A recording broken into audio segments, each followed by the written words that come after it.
बसी है मेरी रात नैया लगा दीजिए इसको किनारे बड़े बुरे मगर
ये जन्म जन्म का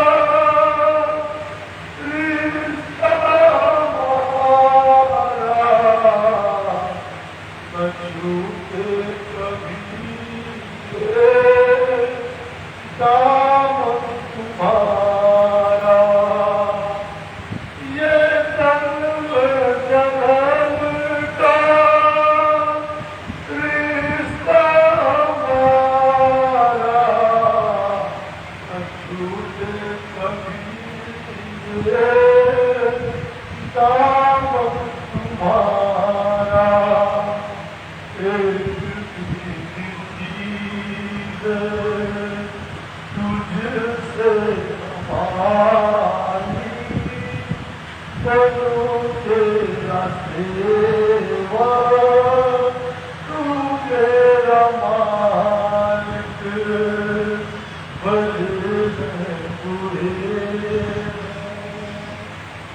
मगर तुम्हारे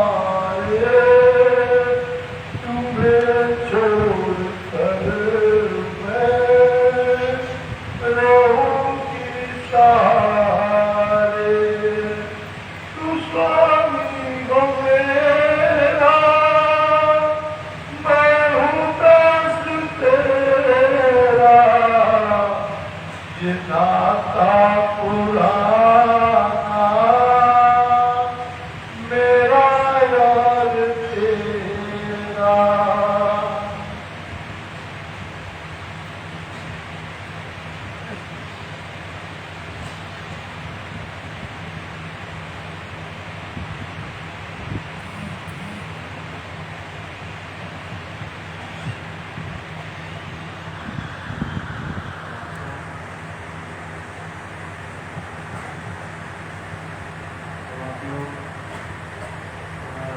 गुरुदेव की प्रवचन को सुने, ध्यान पूर्वक सुने।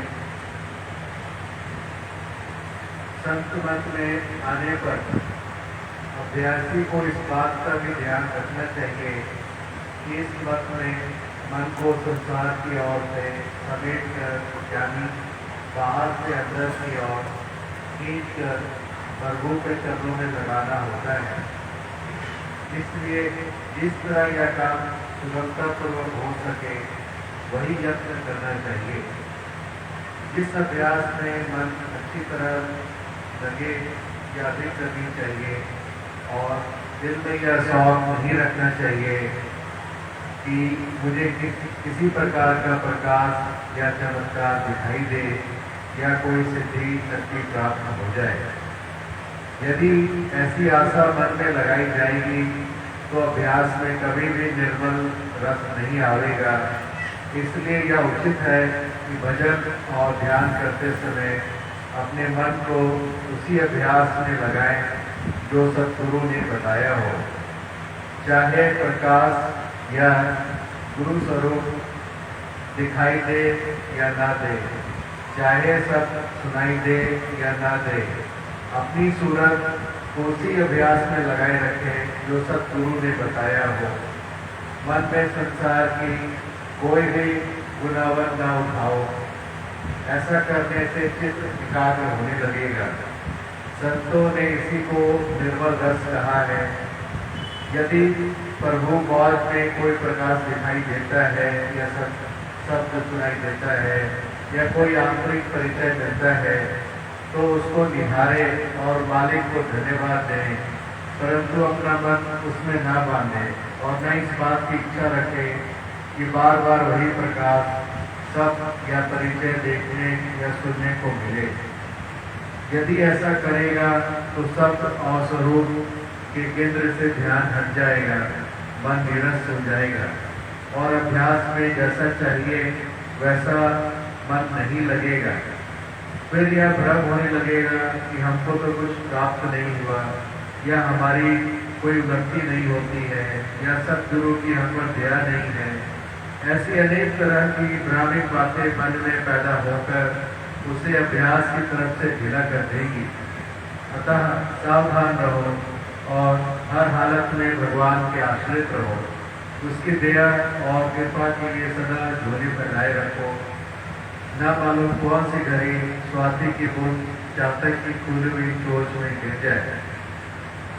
पालन करने योग्य बातें और बीच में आने वाले दिन। सत्यवत की जिज्ञासुओं को यदि सच्ची चाह अपने उद्धार की व भगवान के दर्शन की है और उसके धाम की प्राप्ति करना चाहते हैं तो उन्हें चाहिए कि निम्न बातों को ध्यान रखें और भरसक उसका पालन करें। जो सूरज दयाल देश से उतर कर इस पिंड शरीर में आज्ञा चक्र आंखों के बीच के स्थान के कुछ नीचे पर ठहरी है और वहां से इंद्रियों द्वारा देह तथा दुनिया की कार्रवाई कर रही है, उसको सतगुरु द्वारा बताई गई युक्ति से अपने निज घर की ओर लौटने का अभ्यास करते रहना।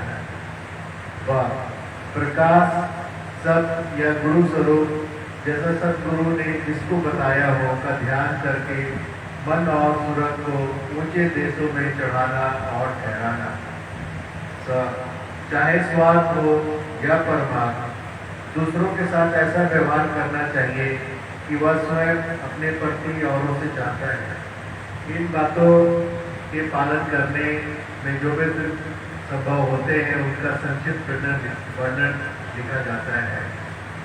1 नंबर, सूरज को निज घर आत्मा की असली निवास स्थान दयाल देश की ओर मोड़ने और ऊपर की चढ़ाई करने में मनुष्य की सांसारिक इच्छाएं, मन की तरंगे और इंद्रियां बाधा उत्पन्न करती हैं।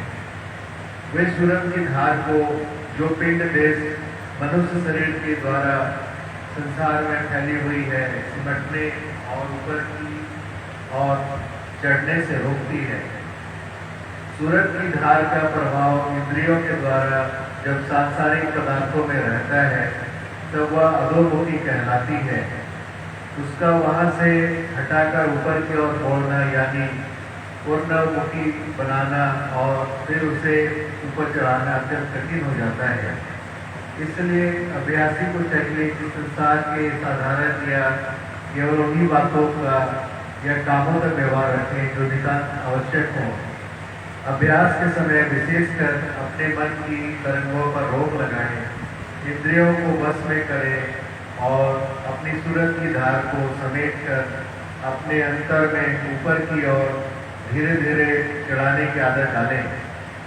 यदि इस प्रकार कार्रवाई की जाएगी तो सूरज के सांसारिक भोगों से सिमटाव और ऊपर की चढ़ाई का थोड़ा बहुत रस स्वानंद प्राप्त होगा। आगे के लिए इसी प्रकार की कार्रवाई जारी रखने और उसको सने सने बढ़ाते रहने से अभ्यास में और अधिक रस स्वानंद प्राप्त होने लगेगा और पिंड शरीर नर देह व संसार की ओर से हटाव होता जाएगा। यदि इस युक्ति में मन व इंद्रियां संसारी तरंगे उठाकर बाधा उत्पन्न करेगी तो अभ्यास में एक समान रस नहीं मिलेगा। कभी आनंद आने लगेगा और कभी रूखापन का अभ्यास होगा। इसी अनुपात में कभी तो सूरज की चढ़ाई तीव्र गति से होगी और कभी सतर्कता की आवश्यकता है। अपने मन तथा इंद्रियों की हर समय चौकीदारी करते रहें। अनावश्यक तरंगों तथा सांसारिक इच्छाओं को उठने से रोकता रहे या देखता रहे कि मन किधर को जा रहा है। 2 नंबर, ऐसी संगति से बचे जहाँ किसी की बुराई भलाई हो रही हो।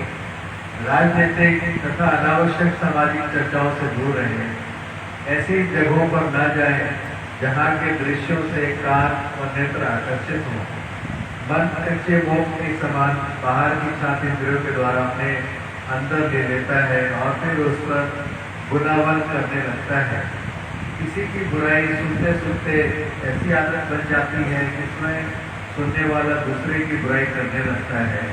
बुराई करना व सुनना समान दोष है। दोनों ही मनुष्य के अंतर तथा बाह्य वातावरण को दूषित करने लगते हैं। 3, गैर की सोहबत विशेषकर स्त्रियों की में ना बैठे। गैर शब्द का बड़ा विस्तृत अर्थ है।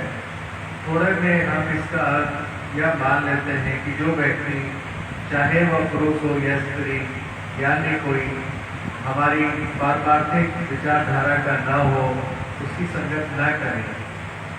इससे धर्मार्थिक उन्नति में बाधा होती है। यदि इन बातों का ध्यान रखेगा तो मन की चौकीदारी करने की सुगमता होगी।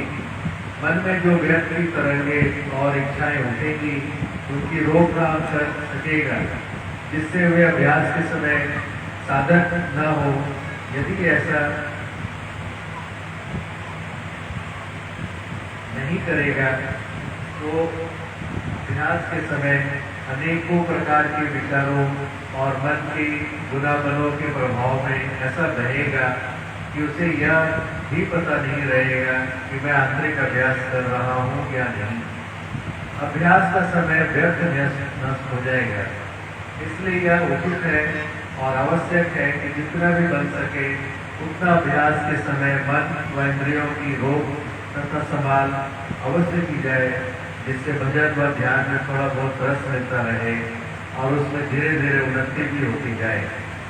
हर एक सत्य जिज्ञासु ऊपर कई बातों पर अवश्य ध्यान देना चाहिए।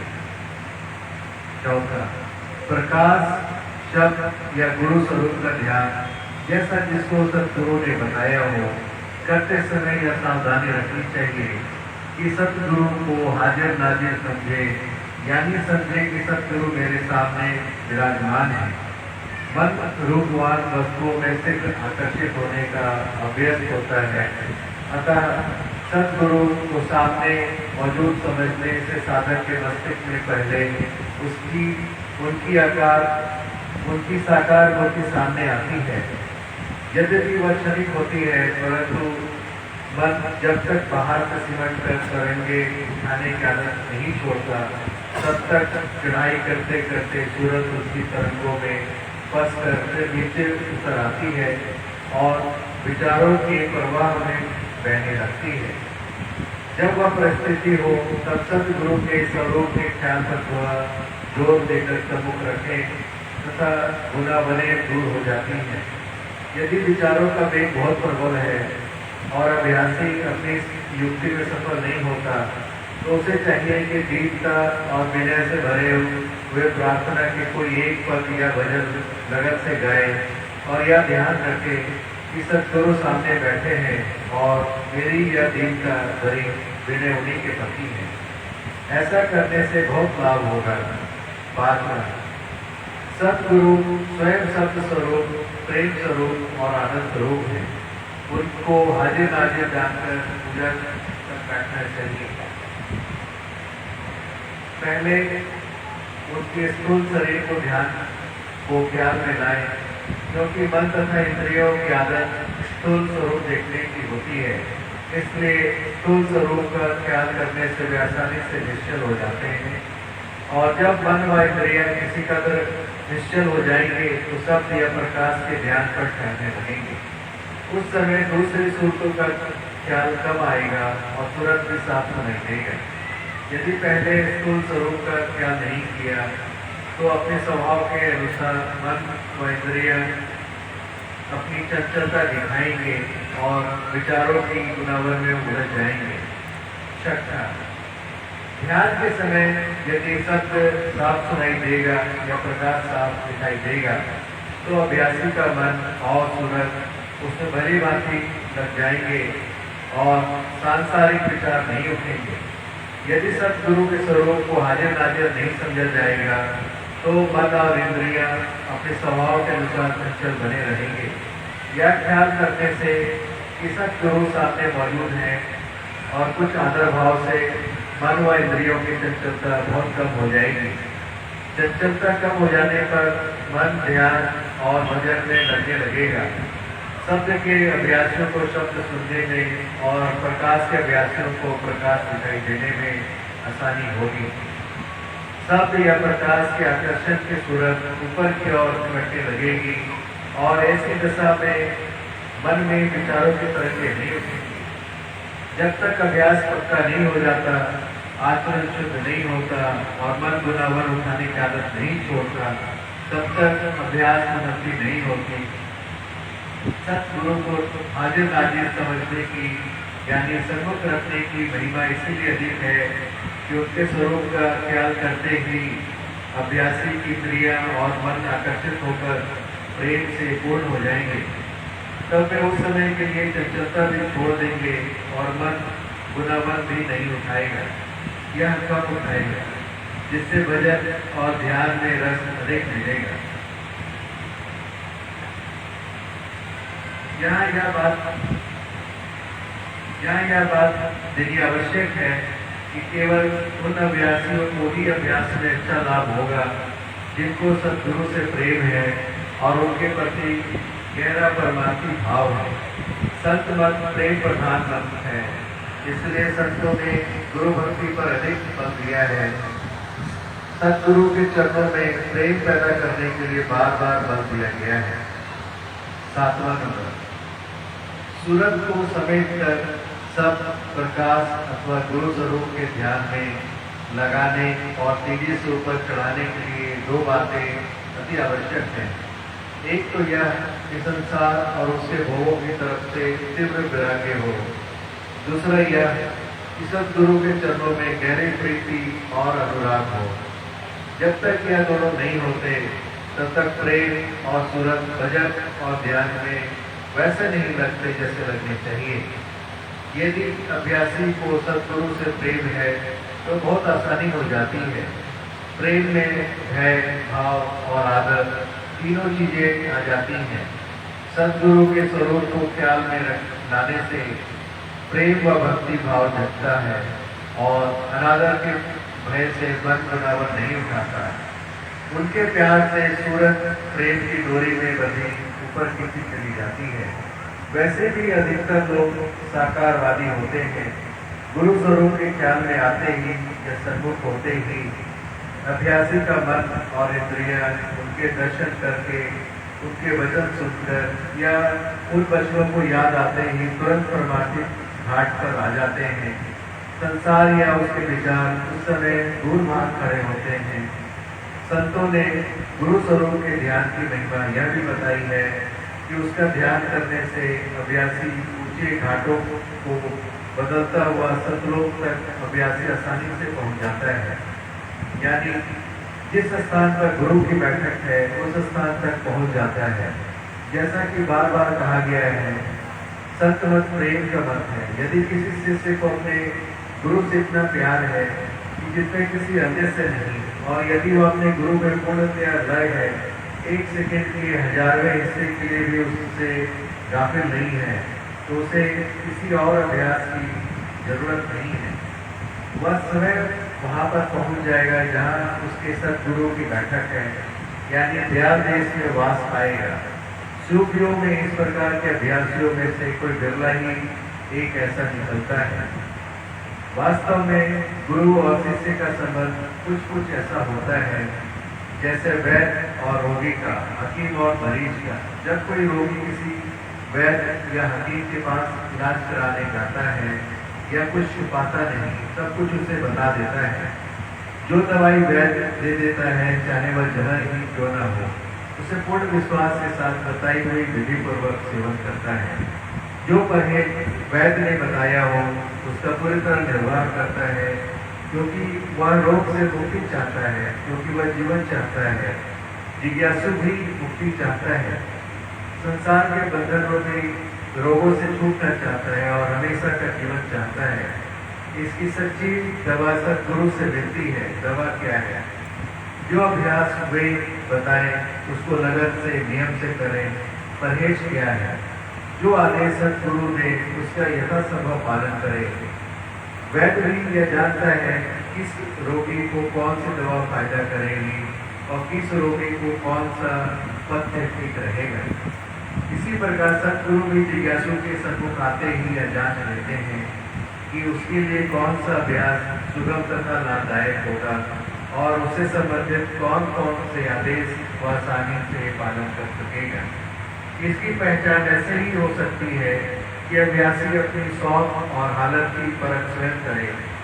वह पाएगा कि सद्गुरु ने उसे वही अभ्यास बताया है जो उसके शौक के अनुकूल है और उसी अभ्यास को करने से उसके मन और सूरत का छिड़काव ठीक से हो सकेगा। इसलिए यदि किसी को शब्द का अभ्यास बताया है तो उसी पर रहना चाहिए।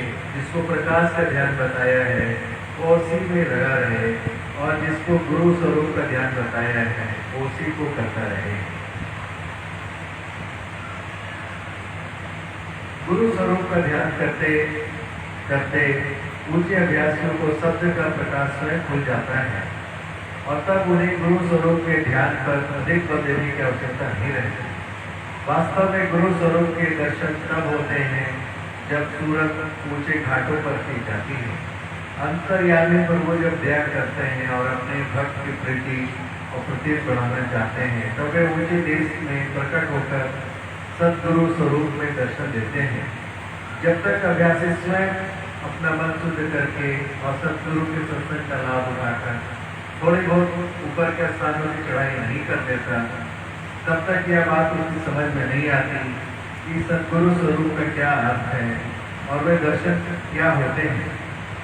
बहुधा सदगुरु स्वरूप का दर्शन तब होता है जब मनुष्य स्वप्न की अवस्था में होता है और उसका मन तथा सूरत ऊपर की ओर अधिक पीछे रहते हैं। कभी कभी अभ्यास के समय भी ऐसी कृपा होती है। इसलिए संतों ने कहा है कि गुरु स्वरूप के दर्शन चाहे स्वप्न में हो चाहे अभ्यास के समय इसको प्रभु की विशेष दया समझनी चाहिए और अपने मन में उसको धारण करके अभ्यास के समय उसका ध्यान करने से बहुत लाभ होता है। 8 आना ऊपर यह बात कही जा चुकी है कि परमात्मा और स्वार्थ में जिज्ञासु को जीवों के साथ वैसे व्यवहार करना चाहिए जैसा कि वह अपने प्रति दूसरों के द्वारा चाहता है। संतों ने कहा है कि यदि अभ्यासी इस नियम पर चलेगा तो लोक और परलोक में उसको बहुत फायदा होगा। उसके हाथ से किसी को किसी तरह का दुख या तकलीफ नहीं पहुंचेगी। जहाँ तक उससे बन पड़े सभी के साथ और विशेषकर परमार्थी जीवों के साथ दीनता, दया और प्रेम का व्यवहार करें। प्राणी मात्र के प्रति दया का भाव रखें। ऐसा करने से वे सब तो प्रसन्न होंगे ही, परंतु सबसे अधिक प्रसन्न परम पिता परमेश्वर होगा जो सबका सच्चा मालिक है। जब वह प्रसन्न होगा तो भक्ति और प्रेम की भरमार कर देगा। इसके प्रभाव से अभ्यासी के भीतर और बाहर की हालत बदलती जाएगी। दुनिया के झगड़े, बखेड़े, ईर्ष्या, विरोध इत्यादि उसकी परमार्थी कार्रवाई में विघ्न कारक नहीं होंगे। रास्ता साफ होता जाएगा। उसका हृदय दिन शुद्ध, उज्ज्वल और कोमल होता जाएगा और उसमें प्रभु चरणों का प्रेम आदि चलता रहेगा। 9 यदि जिज्ञासु को थोड़ा बहुत हानि उठाकर भी सांसारिक झगड़े, बखेड़ों और विरोध से छुटकारा मिल जाए तो उस नुकसान को सहन करने का ही उचित है। कठोर वचन और तानों को सह लेना, प्रतिकार न करना और क्षमा कर देने से परमार्थी लाभ होता है। ओछे और क्रोधी मनुष्यों से प्रतिरोध करना और झगड़ा बढ़ाना परमार्थ में बाधक होता है। तात्पर्य यह है कि परमार्थी जिज्ञासु को ऐसी बातों से सावधान रहना चाहिए जिससे उसका मन संसार के झगड़े, बखेड़ों के कारण चिंता में न पड़े। यह सब मन को मैला करते हैं और भस्म पूजन में विघ्न डालते हैं। अभ्यास में रस और आनंद नहीं आने देते। यह ऐसा परमार्थी नुकसान है जो कि थोड़ी सी मानसिक पीड़ा की तुलना में अधिक है। इसलिए जहाँ तक संभव हो और उचित हो ऐसे झगड़े बखेड़ों से बचकर रहना चाहिए।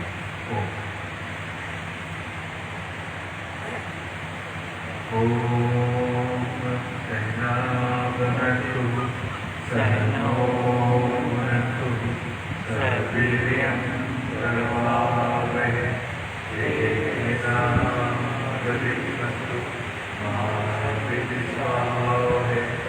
ओम शांति शांति शांति।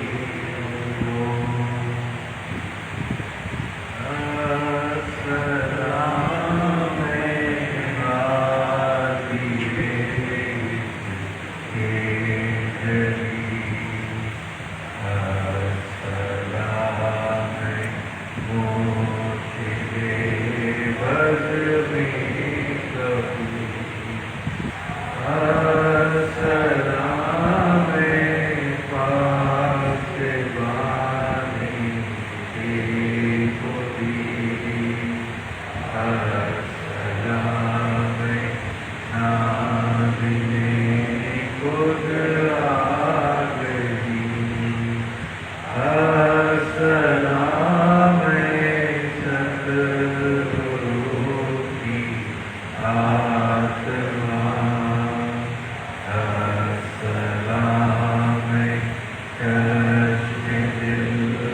अस्सलाम पीरे कामिल सतगुरु, अस्सलाम संत मत की आबरू, जाते अक़दस की अबे जाने हसी, खुद ब खुद चरणों में झुकती थी जमी, कर दिए इसरारे हक पर में लगी, जिसने डाली एक नजर हो कर करी,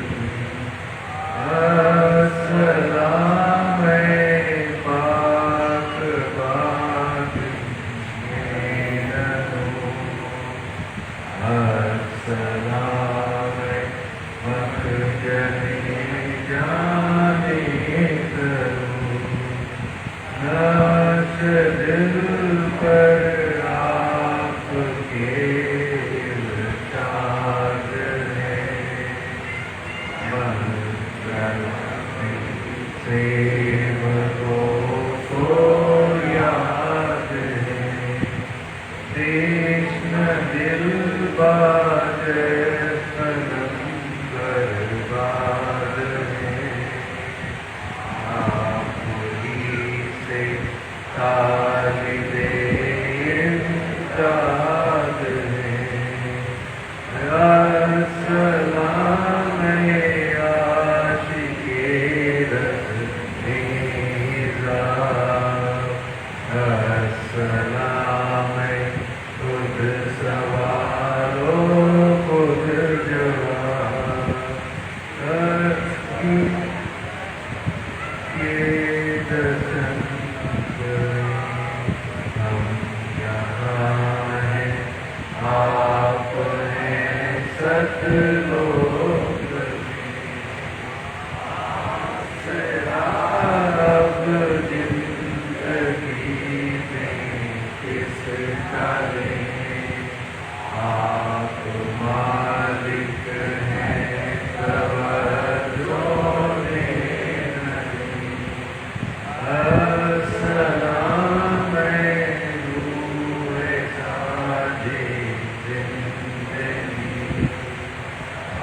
अस्सलाम रूहे नाजे बंदगी, इल्म में फुरकत से घबराता है जब, यह दुआ करती है सर मेरा करम, साले आली और करम से क्या जब, जिसको दर्शन से नवाजे रोज जब, दास तो मझधार में है वासना, दास तो मझधार में है वासना, बोलता है आपकी जय जय मुला, अस्सलाम सतगुरु की आत्मा, अस्सलाम चश्मे दिल से देवता, अस्सलाम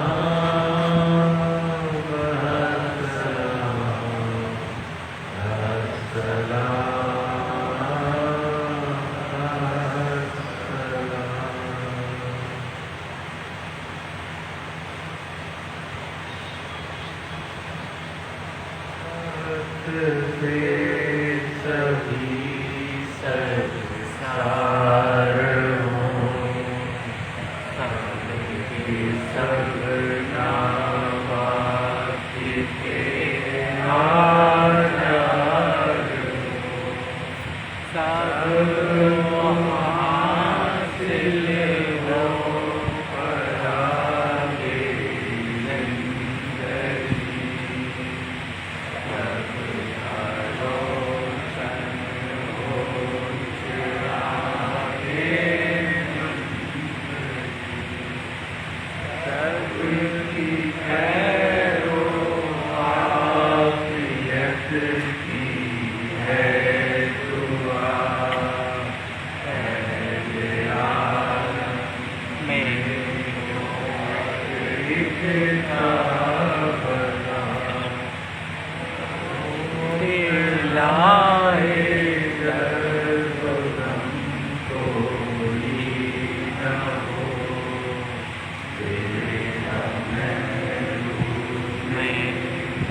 दयाल गुरु स्वीकारे कोटि प्रणाम। महिमा तुम्हारी है अगम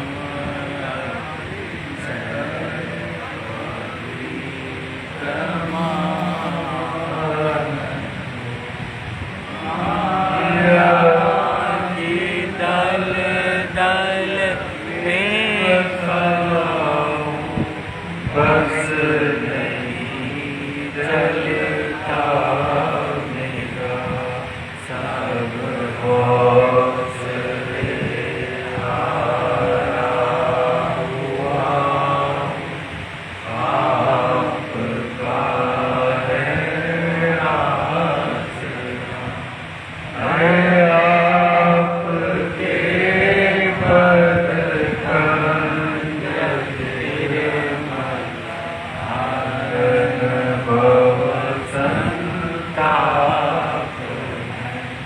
देर भी प्रभु करे तुम्हारा, शेष मेरे पास मोती नहीं न दुखी किंचन, लेश अधिकारी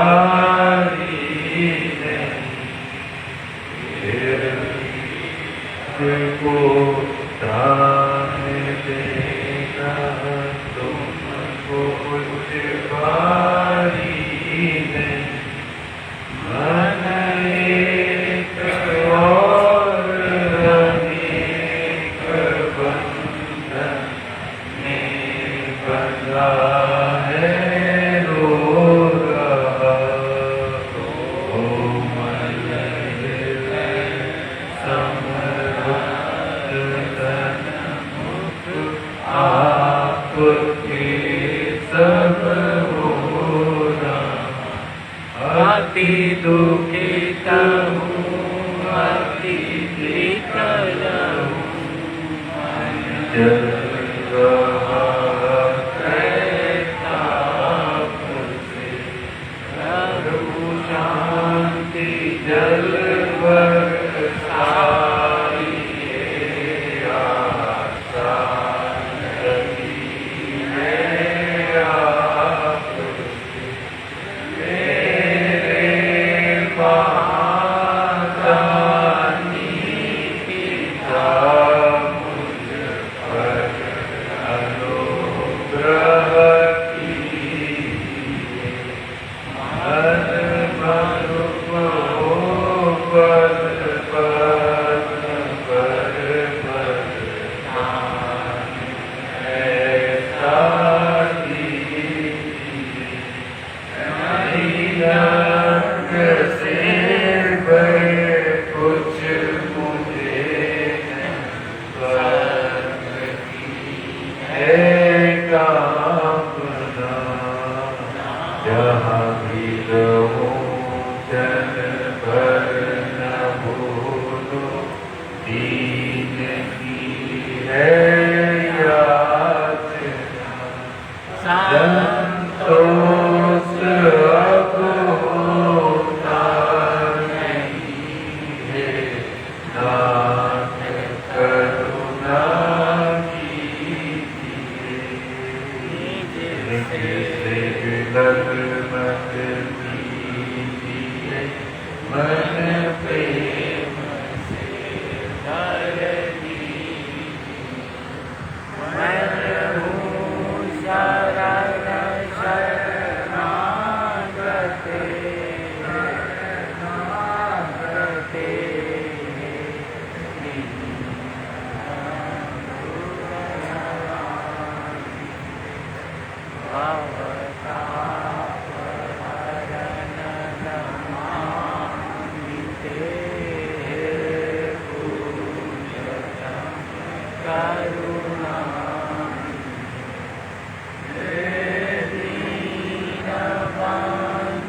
प्रसाद वितरण करिए।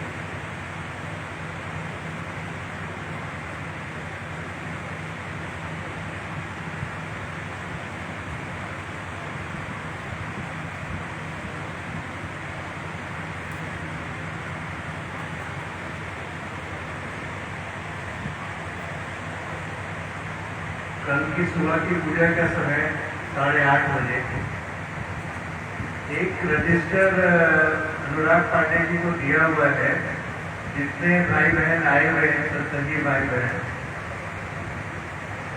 वो लोग उस रजिस्टर में अपना नाम और अपना सेंटर का नाम और मोबाइल नंबर लिख दें। अनुराग जी जो खड़े हैं, इनके पास रजिस्टर है। इस रजिस्टर में कृपया कर सभी लोग अपनी अपनी उपस्थिति दर्ज कराएं।